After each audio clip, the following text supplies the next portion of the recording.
O, kalunos-lunos talaga mga kababayan yung nangyari sa ating bansa dahil po sa mga ginawa ng previous administration.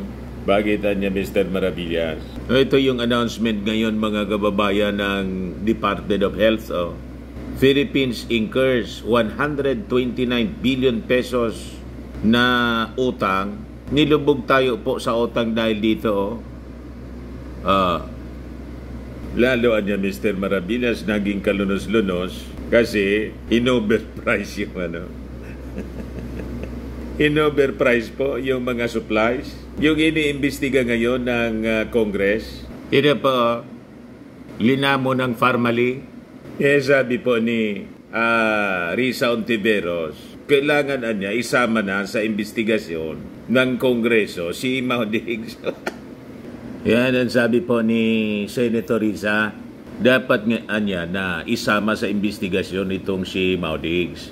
Senate Deputy Minority Leader Risa Ontiveros expresses little surprise at former Health Secretary Francisco Duque's revelation that former President Rodrigo Duterte ordered the transfer of 47.6 billion pesos in BIDCO funds from the Department of Health to the Procurement Service of the Department of Budget and Management or PSDBM. Ontiveros emphasized the necessity of including Duterte sa investigasyon po, lalo na in the light of evidence suggesting his involvement with Farmally officials through his special advisor na si Michael Yang noong 2017. Itinoro po ni Duque si dating Pangulong Digong. Siya niya yung nag-utos sa akin. Nilaglag mga kababayan tapos sabay diin. Na-corner na si Duque sa investigasyon ng Congress po. Yes, sabi po niya ni Senator Risa Ontiveros, I'm not surprised by former Secretary Duque's revelation since Duque made his statement under oath. Dapat niyang isama si dating Pangulong Digong sa investigasyon, especially since it can be proven that he was introduced to Farmally officials by Michael Yang, yung kanyang special advisor po noong 2017. Economic advisor po si Michael Yang. Yun din yung sinasabit po sa droga. Konektado doon kay Willie Ong na na-mention na may-ari ng bodega kung saan nahuli po yung 3.7 billion worth ng Shabu. Naalala ninyo yon? Under investigation ngayon ng Senado. So, balikan muna natin itong sabi na umabot po sa 129 billion po yung nautang po ng ating bansa noong previous administration dahil po sa pandemonyo. Pagkatapos, ganun pa yung nangyari po sa pondo ng ating inutang. Kaya nanggigigil po si Senator Gordon. Iparinig ko sa inyo mamaya yung interview ni Karen Davila mga kababayan. So sabi dito sa report mga kababayan ng Daily Tribune, the Philippines has accrued approximately 129.3 billion pesos in debt to finance the government's response to COVID-19 pandemic, sabi po ng DOH kahapon. Ayon po kay Director Alili Sudjakal ng DOH Bureau of International Health Cooperation, yung amount daw was part of the major loans inutang po mula sa World Bank at saka sa Asian Development Bank, divided into 6 tranches. Yun ang nakakalungkot po. Inutang na nga, siyempre may tubo siya. Nanakaw pa. Kinurakot mga kababayan, in-overprice yung mga pagbili ng mga medical supplies. Yun po sa Farmally. Former Health Secretary Francisco Duque III described the debt as a collective decision niya involving various government agencies including the Department of Finance para labanan yung BIDCO, yung pandemonyo Gusto lang naman anya namin na masiguro na sufficiente yung tuklaw. Therefore, I supported the decision to really protect our people from the raging pandemic. Payag mga kababayan ni Doke. That's all. There was no other purpose. We had no other motive. Siyempre, hindi man niya sinabi na yung ibang motibo po, mangurakot.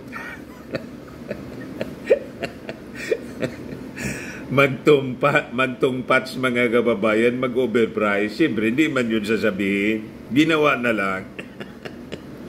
Kaya po, may investigasyon na ginagawa yung Kongreso. However, panel Vice Chairperson Janet Garin, who headed the DOH during the Aquino administration, questioned the agency's rationale. Grabe ang niyang pinasok na pagkakautang. That's huge, anya. Pero marami pa rin namatay. Maraming mga health workers, hindi man niya nabayaran. Many hospitals are not being reimbursed. Kita ninyo? And we cannot even account if the medical supplies were both have been used. Sabi po ni Garin, sabi po ni Sudjakal, ang nasecure niyang pagkakautang, $100 million or 5.09 billion pesos under the Philippines COVID-19 Emergency Response Project or ERP-1, and requested additional financing na 485.2 million US dollars under the same category. Dinagdag pa niya ang ating bansa nangutang ng 125 million US dollars or 6.3 billion pesos under the Health System Enhancement to address and limit COVID-19 or HIL-1 project, and another 700 million under HIL-2. Imbis po na magkahiling yung mga nangatuklaw o mga kababayan, marami pang yung nadisgrasya. Inimbestiga rin din ng Congress yung pinamumunuan po ni Congressman Dan Fernandez. Nagkaroon ng tinatawag na excess deaths. Sudjakal noted that the Philippines requested an additional 500 million under HIL-3, may pangatlo pa pala, but it did not materialize.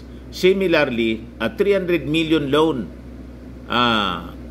US dollars under Philippines COVID ERP-2 also did not transpire. Buti hindi na natuloy. Pero ganun pa man mga kababayan, inilubog tayo ng previous administration sa utang. 129 billion yung inutang mga kababayan. Pagkatapos, sisisihin ninyo yung administrasyon ng ating Pangulong Bongbong Marcos kung bakit ang daming utang natin ngayon. Yan ang style ng mga DDS mga kababayan. O ngayon, pakinggan natin yung portion ng interview po ni Karen Davila kay Dick Gordon. Kinuhanan siya ng reaction mga kababayan in relation doon sa investigasyon ng Congress sa 47 billion plus na COVID funds mga kababayan na punong-puno ng korupsyon. Ayan po mga kababayan, no? Pakinggan natin yung sinabi ni Dick Gordon. Agency primarily charged with the health of the nation. Why should they give it to a PSDBM that is not used to these things, no? But to make a long story short, it could not have happened without Duterte. President Duterte started the wheels of corruption, and it started by making sure that he transferred the money. There was money to be looted. He appointed his people, some of whom have already been charged. Like Lau was involved in that investigation involving the ship from Korea, the battle systems, and then he was moved to HLURB and faced another set of charges.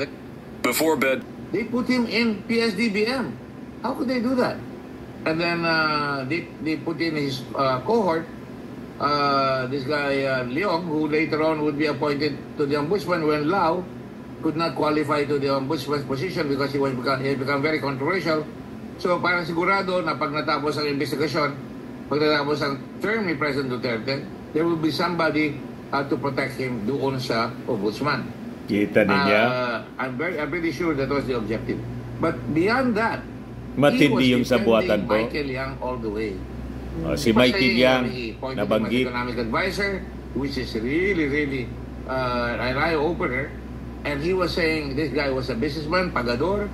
And then he was saying that after his plenary position, he made sure he was covered. Lin Wei Xiong, the cohort again of Michael Yang, was appointed and given a corporate secretary certificate that says he is the one who will take out all the money. Kala nila hindi namin makukuha yun. Nakuha namin yan.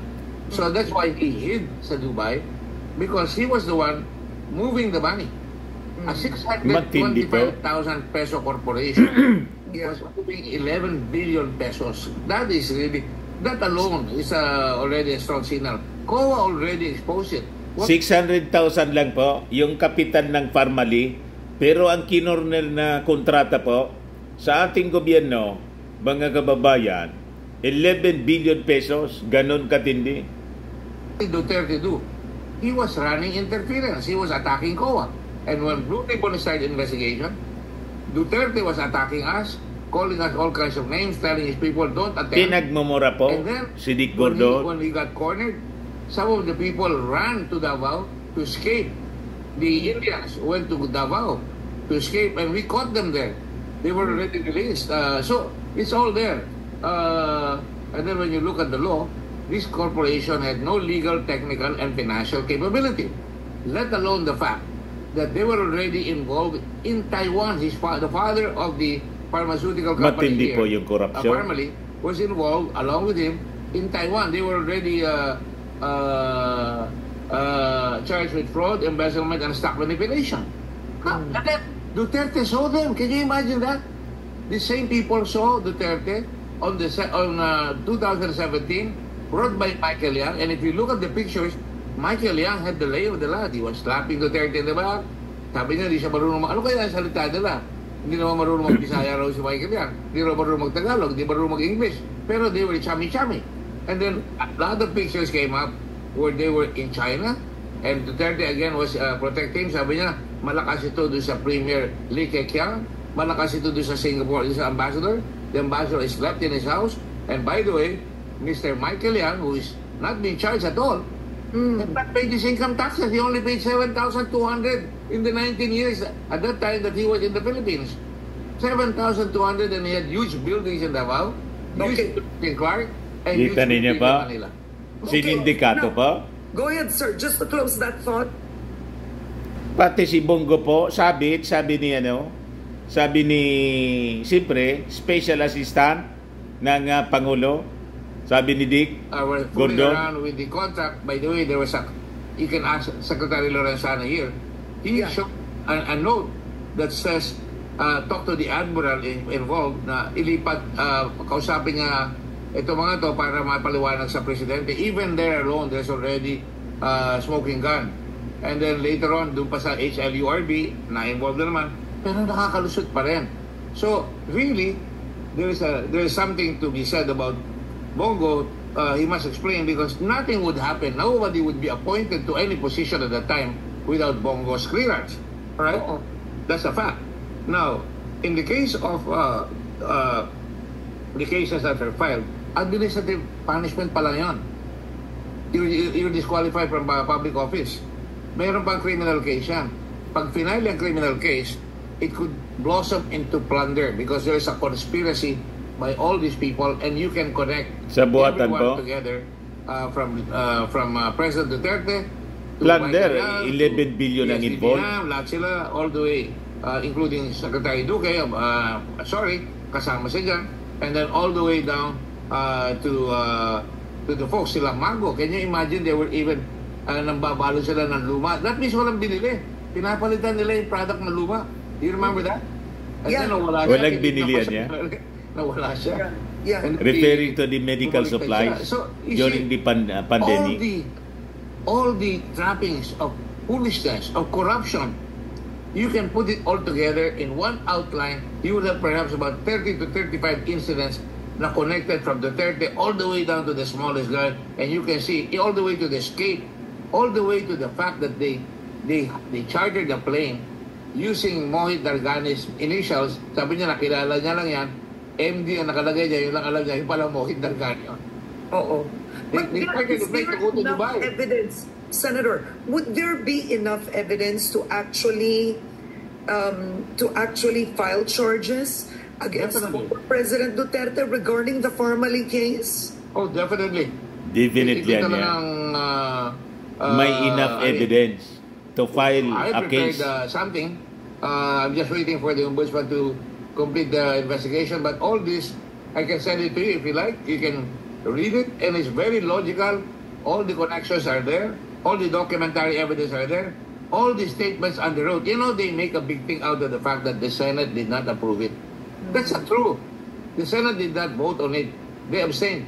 And what really happens here is that it's still a public endeavor, filled with statements under oath, Yeah. with Yeah. documents that were obtained legally. And if you use that, you have a case. Bakit hindi ginagamit yan? Para lumalabas yan. Oh, sinabi na namin yan, si Duque should be follow Duterte. And then, sinabi na namin, si Michael Yang-Isimbo, bakit wala pang kaso hanggang ngayon? All these things are there, and I think it's eventually, palagi ko nane-nervous na yung mga taong involved dyan, because bukod doon sa mga problema nila sa ICC, ito ang pinakamalaking kaso ng, it is the case of the century, the corruption century, which happened at the time when people were dying, when people were sick. They had the temerity to try and steal money from the people of this country at that time. And these are all what? Foreign nationals who are persecuting us, who are harassing us, intimidating us. Makabawi naman tayo because hindi naman ito bawi eh. This is justice. Kita mo, ang kasabwat pa mga kababayan, mga foreign nationals, referring to the Chinese, Michael Yang, Silao, mga Chinese mga kababayan. Alam naman ninyo po ang ginagawa sa atin ng mga Chinese dito sa West Philippine Sea. At ang nakakalungkot, sabi ni dating Senador Gordon, ginawa nila ito, they have the temerity na magnakaw ng pera ng bayan at the time na may pandemic tayo. Yung mga tao niya, yung mga mamamayan natin na mamatay, may mga sakit, kasi pandemic nga po. Doon sila nagsamantala. Nagawa pa nilang magsamantala sa pera ng bayan. Yan ang punto mga kababayan dito ni dating Senador Dick Gordon. Ito niya is the case of the century, corruption of the century, pinakang malaki. Because bukod doon sa mga problema nila sa ICC, ito ang pinakamalaking kaso ng, it is the case of the century, the corruption century, which happened at the time when people were dying, when people were sick. They had the temerity to try and steal money from the people of this country at that time. Matindi po. Kaya sabi po ni Risa Ontiveros, kailangan niya na isama sa investigasyon si dating Pangulong Digong.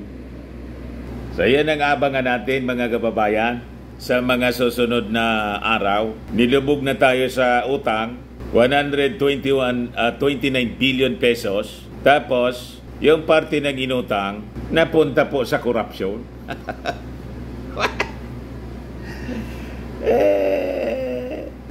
Kahindik-hindik, mga kababayan. Ayan man lang po, yung ating short video. Ako po si Dante Maravillas. Bye-bye po. God bless.